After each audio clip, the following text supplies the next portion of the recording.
What's going on, everybody? My name's Danny, aka Captain Sin, and this is Chattin with Captain, recorded live on Twitch at twitch.tv/thecaptainsin.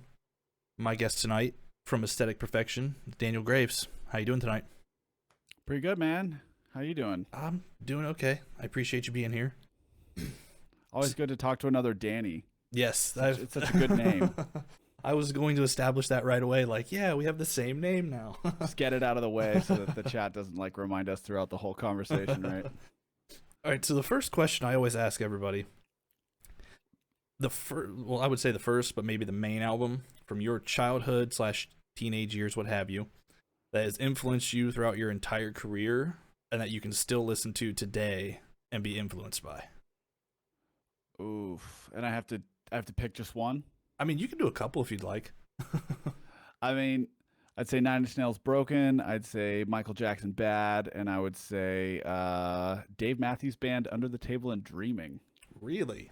Yeah. That last one was not actually expected, honestly. Dude, I am like the biggest, or let's say like I was back in the 90s. I was like the biggest Dave Matthews Band fan, and like this was like, I don't know how old you are or how old the people in chat are, but they broke with this song called What Would You Say? And I want to say it was like 92, 93, like latest 94, something like that. It was early on, yeah. Yeah. And so my mom loved it. And so for her birthday, I bought her the album Under the Table and Dreaming. And she didn't she just liked the single, but then she didn't sort of like connect with the rest of the record. So I was like, yeah, but I like that song. So I just, like jamming to it. And then, Satellite drops. So I was like, Ants Marching. Then Ants Marching drops. And I was like, yeah, man, this is tight. And then I just listened to the album over and over and over again. And then it just like literally became a staple. And I like listened to that CD so many times that like it stopped playing, which is, really tough to do. I think there's only 2 or 3 CDs in my whole life that I have worn out through repeated plays, and Dave Matthews Band Under the Table and Dreaming is one of them. Would you say you're one of those Dave Matthews fans that goes out and gets that tattoo that every Dave Matthews Band fan has? You mean the fire dancer? Yes. I don't. I actually don't have a fire dancer tattoo. It's like, I got like really into them with their. They had some stuff before Under the Table, but I got really into them from that album up through, I want to say like Before These Crowded Streets. And I was like a member of the Warehouse, which is the fan club. And like I would like buy all the early tickets and stuff. And I would go to Dave Matthews Band shows in full like goth dude makeup and stuff like that. And I'd weird out all of the, the hippie Dave Matthews Band fans. But after that, like, I don't know, once they went like Electric Man, it wasn't not the same for me. So after Dave Matthews, it's like Bob Dylan, right? It's like once Bob Dylan went electric, he wasn't good anymore. So yeah. So when did you first decide to go independent versus being actually backed by a label? So it's not an easy question. Sorry, my assistant is demanding my attention at the moment, but I can't really answer that question in 10, 15 seconds. It was a lot of things. I've been in the game now for 21 years. Like that's how long Aesthetic Perfection has existed. I started when I was 17. I'm 38 now. So, there's been like Aesthetic Perfection in my life, like longer than there hasn't been. And it's just like, I did the whole record label thing, and I did the whole collaborative business venture type thing. And I just felt like, given the way my career had been managed and mismanaged up until that point, and, all of the sort of things that I learned along the way, and also, considering the sort of like trends of the music industry right now, it's like, the power that labels have is just, it seems to be like diminishing every year. Right. So it just seemed like the right thing to do, and I did that. 2016 is when I started releasing stuff independently. What do you think of modern radio music? I love it. I'd say that it seems like it's come back. There for a while, it was kind of I guess, stale. But let's You see, know, like Billie Eilish is a huge one that I yeah. love to listen to in the weekend, and like there's a lot of really good pop bands out there now. Well, pop artists, I should say. Look, I grew up on top 40. It was like when I should basically as far back as I can remember, it was like the radio was on and I was hearing Michael Jackson, Madonna, Mm, Prince, like, so those artists really kind of informed the kind of music that I would be drawn to throughout my entire life. And, even as I got older and I got more into, when say like underground music, mm, that type of stuff, I still was drawn to the bands that, um, sort of, I don't want to say followed a pop formula, but they wrote good songs, they mm, had good production, like that type of thing. And so I've always kept an ear on the radio, and I feel like it's kind of it's kind of like Saturday Night Live in the sense where it's like they got good seasons, they got bad seasons, they got their ups and downs. But I think that's just every sort of music scene and genre, right? mm. Like, there's always an upswing and a downswing, and you just gotta like ride the waves. Right. Do you think in 2021 labels are even necessary anymore? Look, if you want to be Billie Eilish, if you Right. want to be Taylor Swift, Mm, yes. right. Um, but I think for sort of your average, for the lack of a better term, like you're I keep wanting to say like average or run of the mill, like this. It's very like sort of insulting sounding but I don't mean it in that way. I just think like your average artist does not need a record label Mm, in order to build a sustainable career, and I would actually uh, go so far as to say that you would be better off without a label, because if you sign to a label, there's a very, very good chance that you will not have a long lasting career. I mm. mean, when you look at the amount of bands that are actually signed versus the bands that turn those record label contracts into like superstardom and longevity, Right, it's right, just, yeah. And it's not like it seems like that the dream of being picked up by a record label in a dive bar that doesn't exist anymore. I think people still have that fantasy, Right. right? Like I think it's so ingrained in our culture that bands still sort of have this uh, fantasy. And like I even see some of my friends, some of my colleagues like talking about it in this way. And um, I get it because I Mm, grew up with it as well. right. And like I know that if Sony or Warner or EMI like came knocking, there would be there'd be that pull, like I'd take the meeting. I'd take the meeting. I don't know if I'd sign the contract, but I'd take that meeting. Right. So it's it but whether or not the next generation, Mm, like the kids who are, in their teens and their 20s right now, if they're really going to give a crap about labels and still feel that same sort of magnetic pull to them, mm. I don't know. I don't think so. I don't think so. I know, like, it's basically the internet. The internet has completely changed the industry entirely. Yeah, It's like you could literally go big overnight if you have like a song on TikTok. It all of a sudden it explodes, sure. and like millions of people all of a sudden know your song. So I feel like the internet has definitely helped, but at the same time, it has hurt bands because it's so easy to find music for free now that it's kind of hard for bands to actually make money off of their music now. Would you say that's accurate? Look, I mean,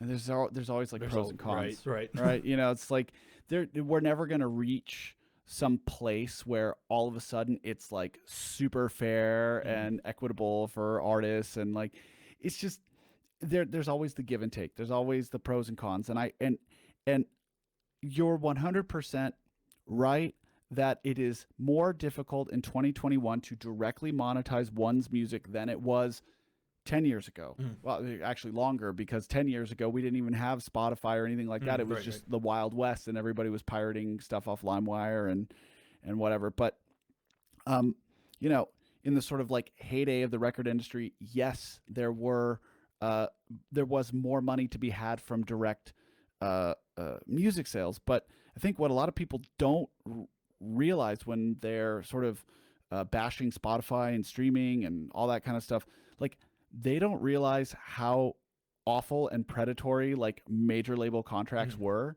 And like if you do the math, for like a standard like sale of a physical CD in the 90s or something like that, like a band would get probably like 170 per album. So divide that by 10. That's the average number of songs on a record. Now that's 17 cents per song per record sale. How many streams is that? That's about 42 streams on Spotify. So it's not really that bad, especially when you consider the fact that, you know, bands were getting those types of deals, but they also had like enormous debts to the labels that they would have to pay off, you know, like the production costs that were fronted to them, you know, because it would, you know, in the 90s it cost tens of thousands, if not hundreds of thousands of dollars to make a record, because you needed a studio and a producer and just like all this kind of crap. And you make a record, and before you even put it out, you could be tens, if not hundreds of thousands of dollars in debt to your record label, and you're trying to pay that out at $1.70 per CD. It's like you never sell your way out of the hole.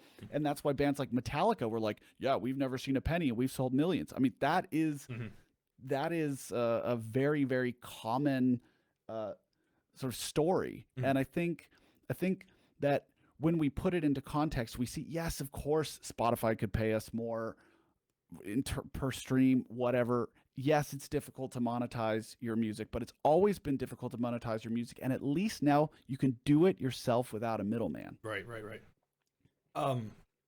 You've jumped into the the Patreon scene really hard. Has that been like a fun thing for you to like be able to actually interact with your fans in that kind of way? Dude, like Patreon has been so much more than I could have ever hoped for it to be. Like when I started, you know, my wife had to actually like talk me into doing it, because I had this like visceral knee-jerk reaction to the idea of like going to your fans, be like, you know, please sir, can I have some more, right? Like you don't want to be their hat in hand, like, please give me money. It's so hard to make money these days. It's like, shit, it's always hard to make money, okay? Yeah.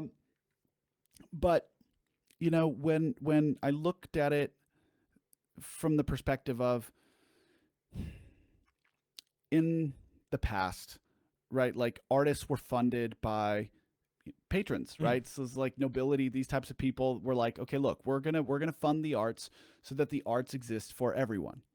And you know, once I sort of saw it that way, and I saw, you know, it's like I saw it as people who really value my art, who want to help me so that I can create more so that everybody can enjoy it. It really just sort of flipped a switch in my brain. And you know, then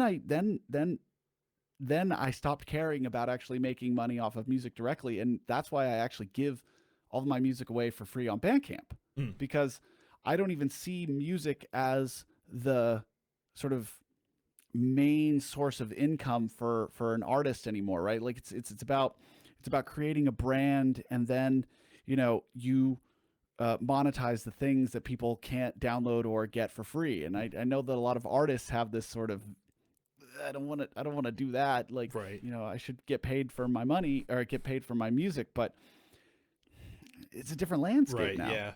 Yeah. So you've been releasing a song a month so far. Have you been trying to, I guess, make a different genre every time, or has it just been kind of flowing naturally?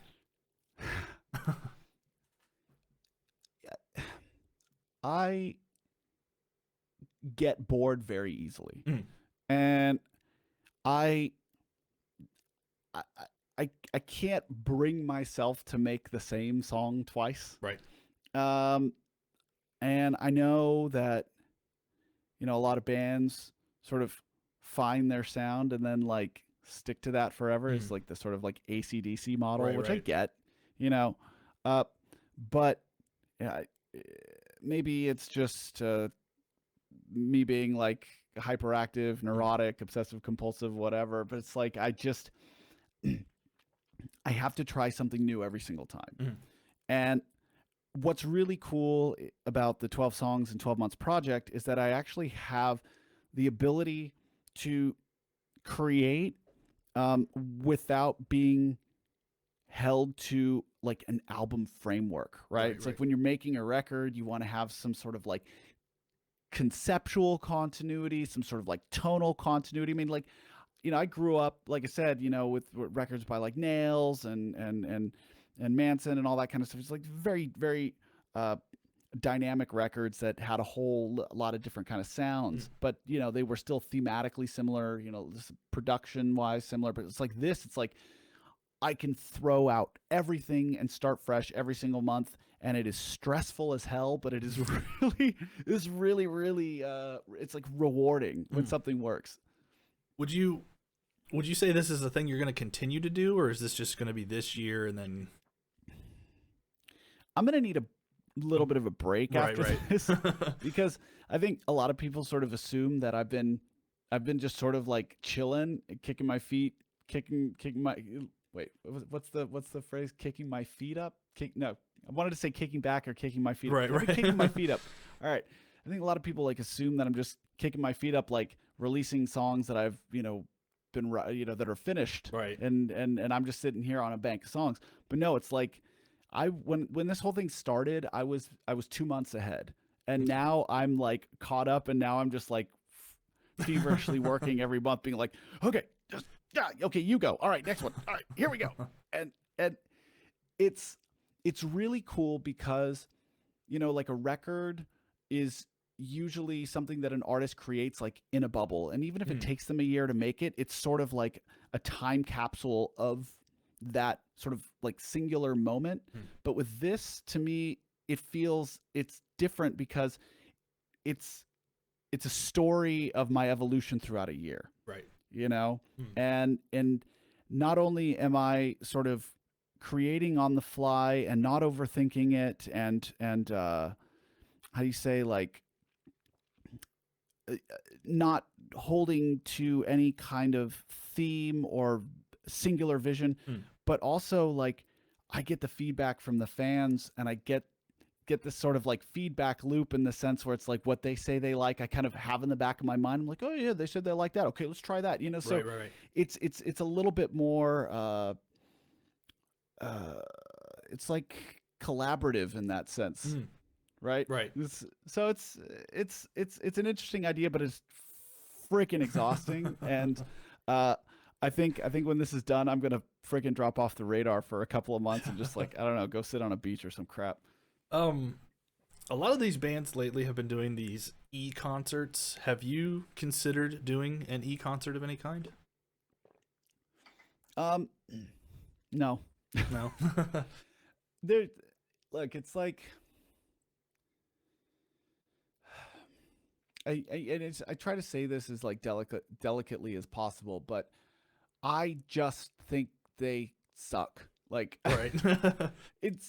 It's just not the same atmosphere. It's just not the same, right. Like a live show is not just about hearing the music. The live show is more about the sort of tribal experience of being in a room with hundreds or thousands of other like-minded people, feeling the music, like pushing, sweating, like, it's a very, like I said, it's this tribal sort of thing. And when you're just sitting there on your laptop in your PJs, it's a totally different thing. And I appreciate that some artists really try to do something different. I think that there are ways of doing it that are cool, but I don't think it's a genuine substitute for a live experience. And all of that said, even if I wanted to do that, I couldn't, because I live here on the Austrian countryside. I don't have the I don't have like a venue. I don't have the I don't have like the team that would be able to help me do that. I don't have my band. Joey lives in New York. Right. Yeah. My keyboardist guitarist recently, left to work on his own project. So it's just kind of like, I don't have a band, I don't have the resources, and I don't think it's cool.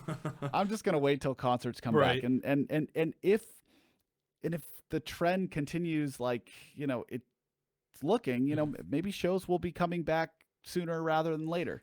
I know, especially here in the US, there's festivals, I think in July, I believe.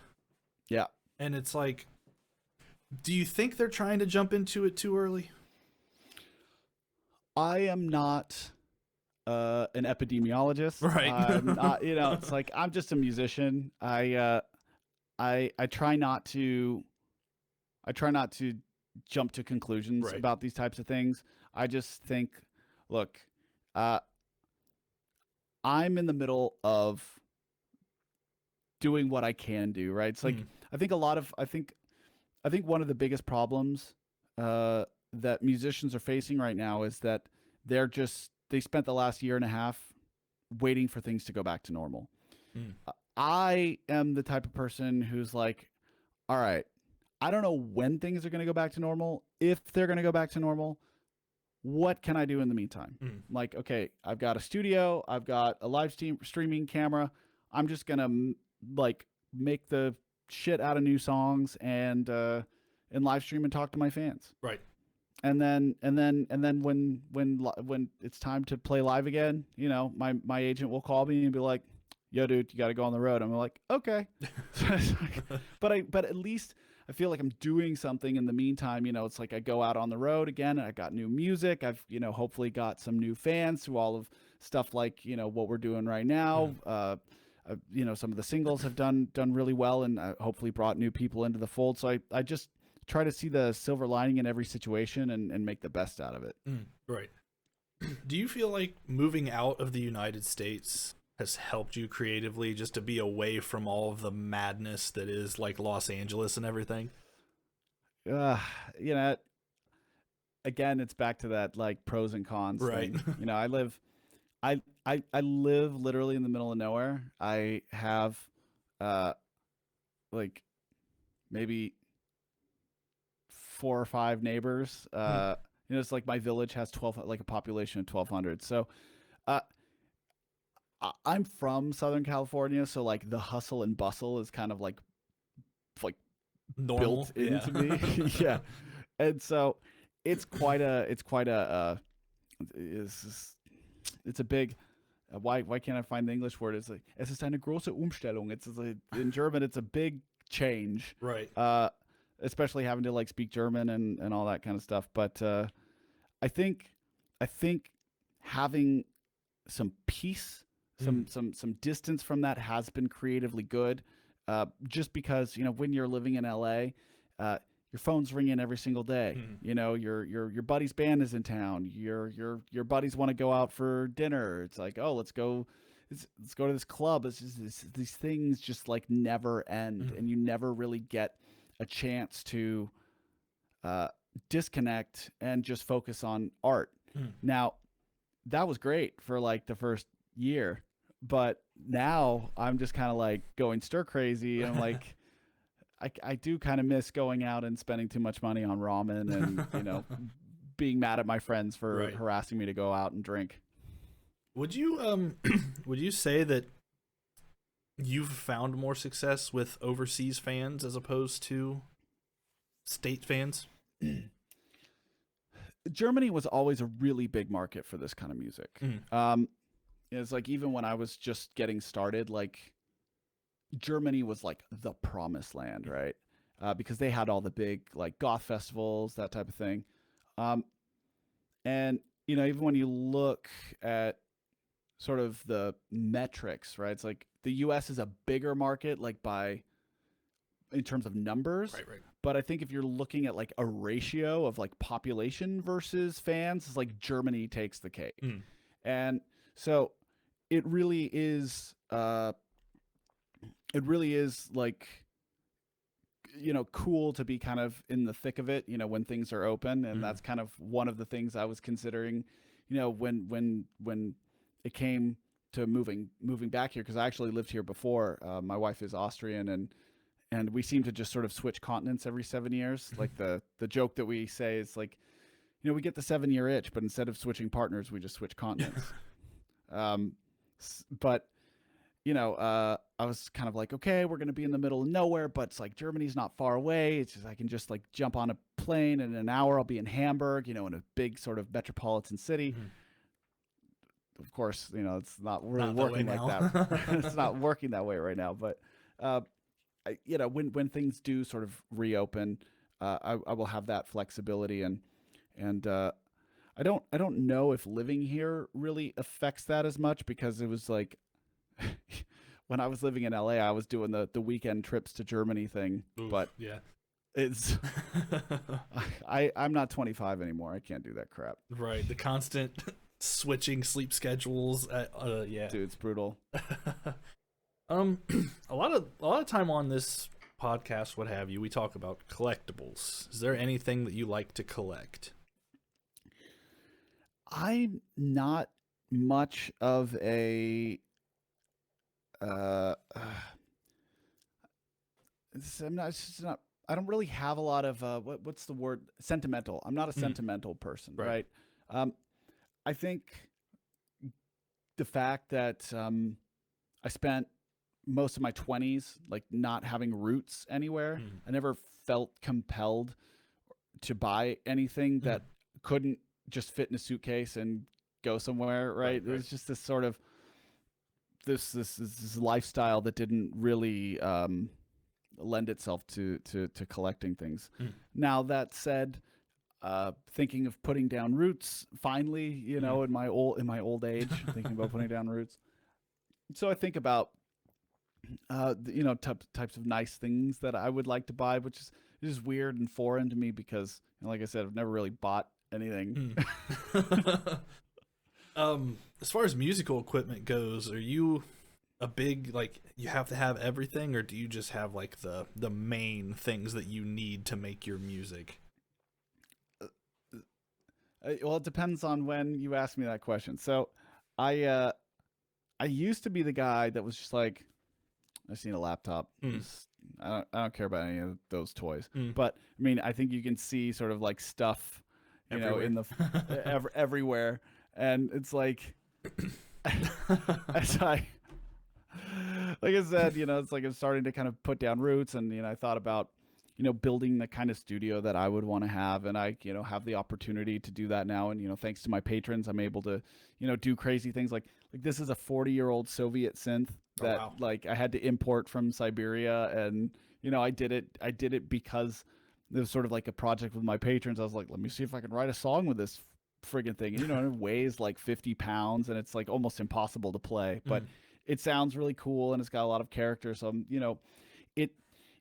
having the option is nice because you get to sort of take yourself out of your comfort zone and maybe just play a little bit. Like, I think the one thing that was really beneficial about the lockdown and the pandemic and everything for me was just that I wasn't working on any real deadline. Before this 12, I had like a year before I started this 12 songs in 12 months project. So it was just like I didn't have to go on the road. I didn't have to like produce something new for whatever reason. It's like I was just able to be in here and mess around for a couple of years or for like a year and figure out what do I want to do? Like how can I reshape my workflow, all that kind of stuff. So it's like I had the time to invest into making really crappy stuff and just being a weird artist. And so that stuff is fun, but still, like, I find myself kind of returning to just like, all right, I work in Logic. That's my music software.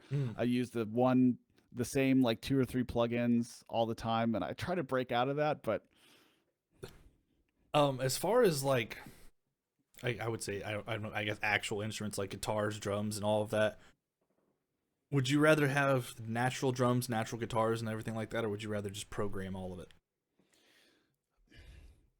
I'm not a good drummer, so but that's the thing, is like drummers have a certain understanding of groove that I think like most producers can't really wrap their heads around. Right. And so whenever I sort of like talk to a drummer like Joey or uh, some other drummer friends of mine, they will always have like really interesting sort of suggestions for drum fills or patterns or stuff like this that I think are great that I just would never come up with. So I think like in a perfect world, I would sort of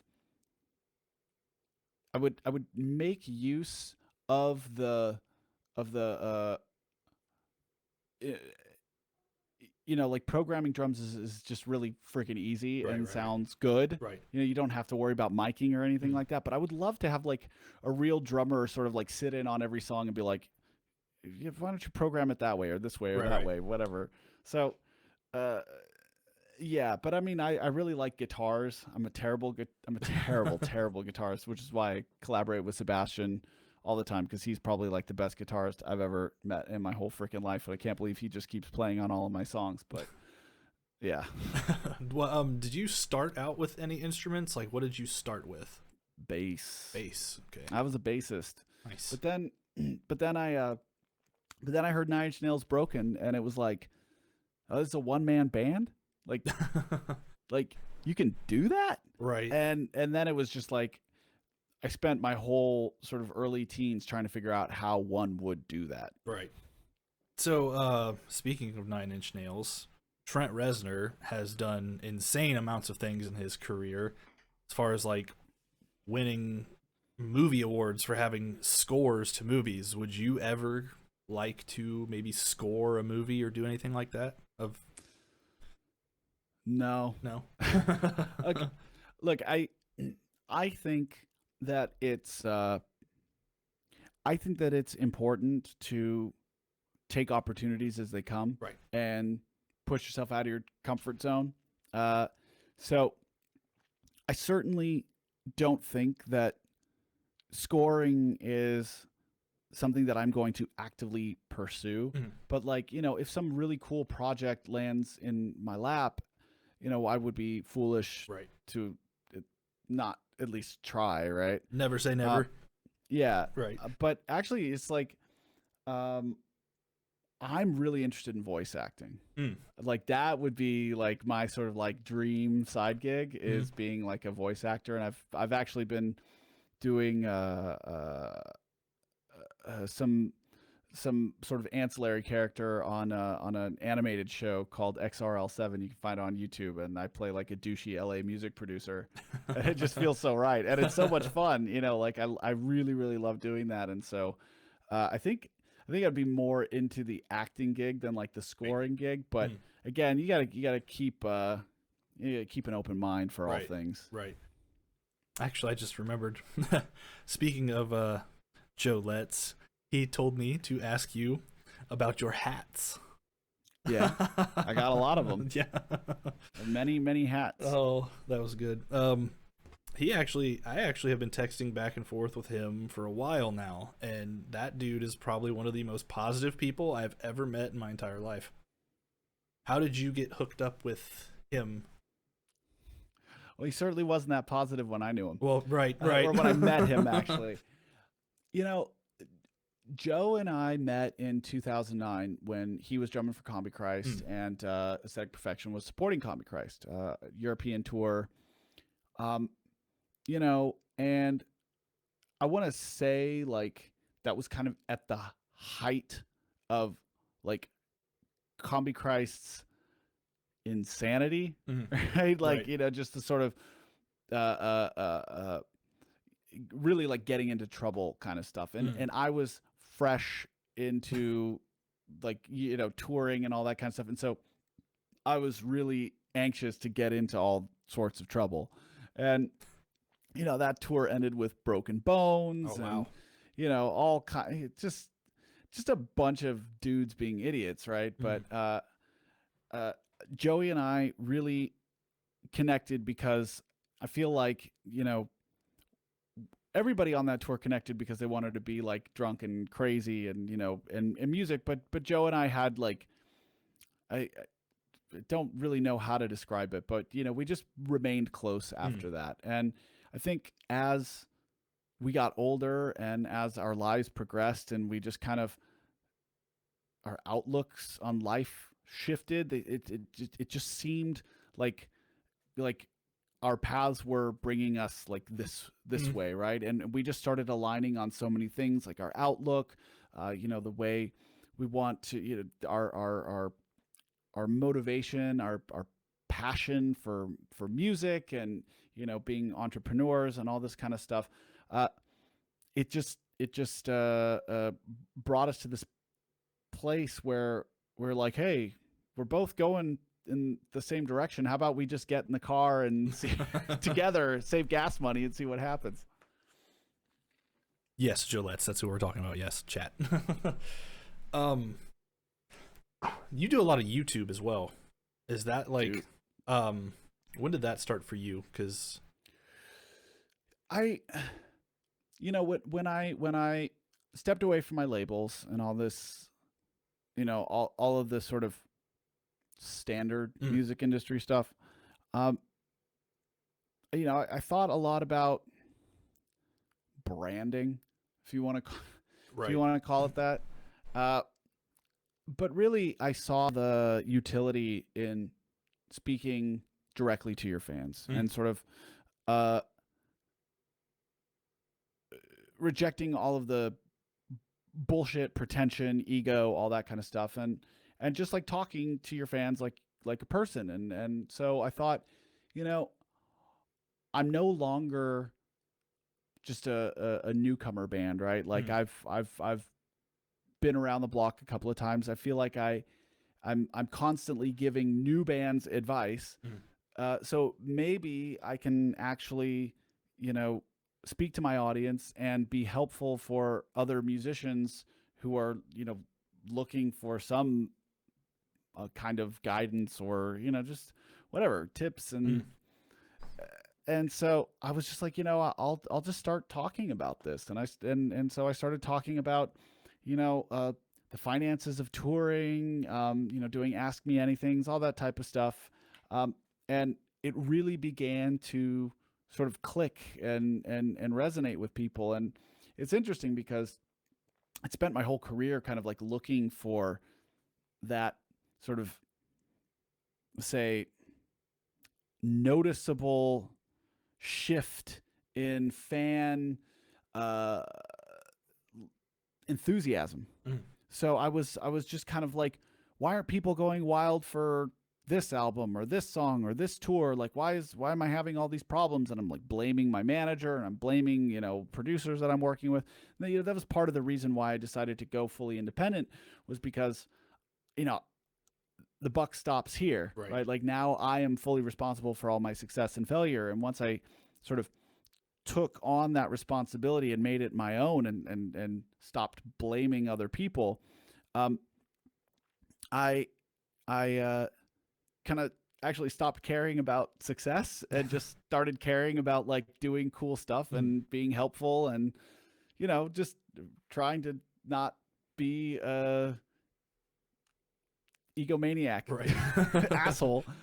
So, I started doing that and I started doing all these YouTube videos and things just started like changing. Things started going really, really well. And I kind of liken it to, you're looking at the plant store about all the fancy trees you can't afford, and you're like, why don't I have that? Why don't I have this? And then you've got this plant at home that's like dying because you're not watering it. And I realized, why don't I just water the plant that I have at home and and see what happens. All right, chat, if you want to start firing off some questions, we will get those ready to go. Leading into that, who is your favorite band to tour with? I mean, there's been a lot of really good tours for a lot of different reasons. I think, sort of the one that just kind of immediately comes to mind was the Lindemann tour that we just did, just because, after doing this for so long, in the back of, like a van, and, just living off of Taco Bell and not sleeping and, playing to 20 people, there's really something special about playing in an arena and being in a tour bus, like full catering and just sort of, like festival treatment for like 2 months straight. And of course, just the fact that Lindemann, his band, and his crew, they were just so um, humble and accommodating and like nice to us.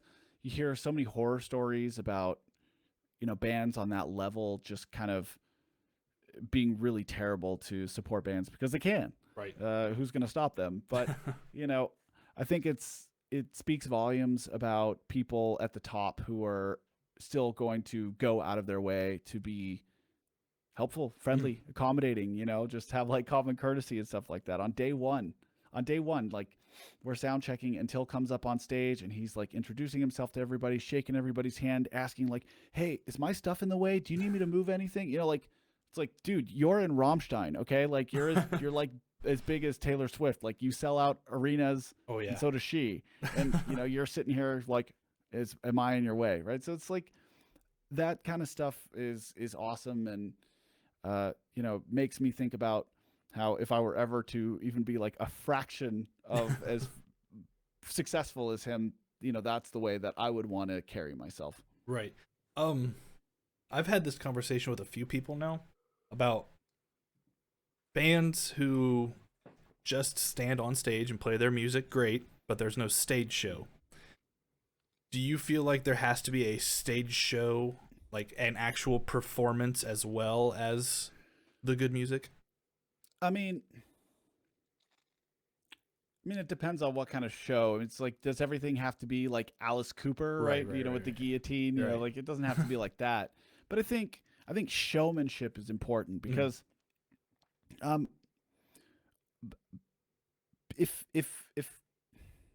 I'm just gonna, if people want to see somebody just standing on stage playing, like they'll go to a coffee shop and like hear a singer songwriter, right? Right. People go to a show because they want the gravitas, like they want they want the Freddie Mercurys, they want the Michael Jacksons. It's like, okay, you don't need to have costume changes and pyrotechnics, but I think that it is incredibly important to have showmanship, to have like star power. Otherwise, it's just kind of boring. Right. What do you think about people who have cell phones at shows and that are constantly filming the entire time? Because I know a lot of people are really just on either side of the fence about that. I don't care. Right.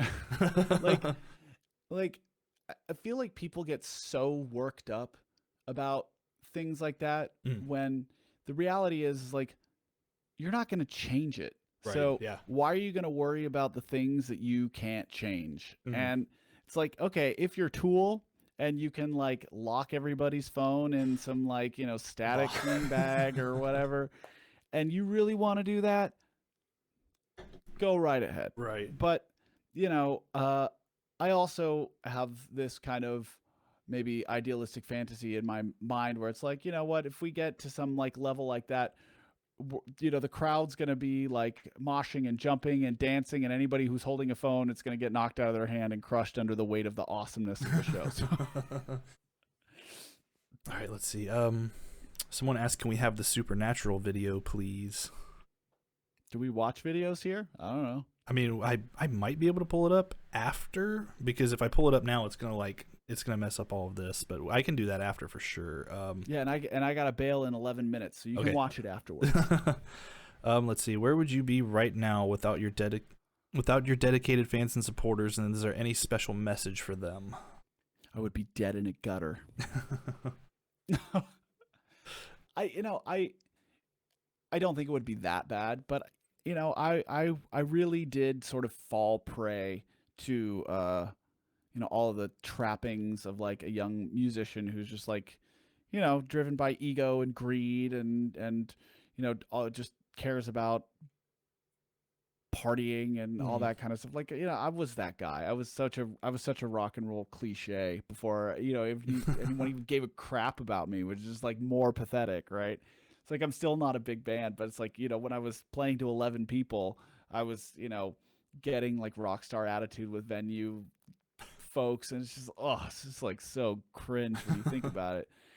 But I think if I hadn't learned to water the plant that I had at home, uh, I would probably be some kind of version of that. Like it probably would be, drinking my problems away, not like blaming the whole world for everything that went wrong in my life. And I think the relationship that I've built with my fans has allowed me to uh, not only stay humble but stay focused, because just like anybody, I have I suffer from like miserable, crippling self-doubt, like all that kind of stuff, and I often think like, what am I doing with my life, but when people write you and say that something that you've created means something to them, and it has helped them get through some kind of difficult moment in their life, you actually feel like, oh well,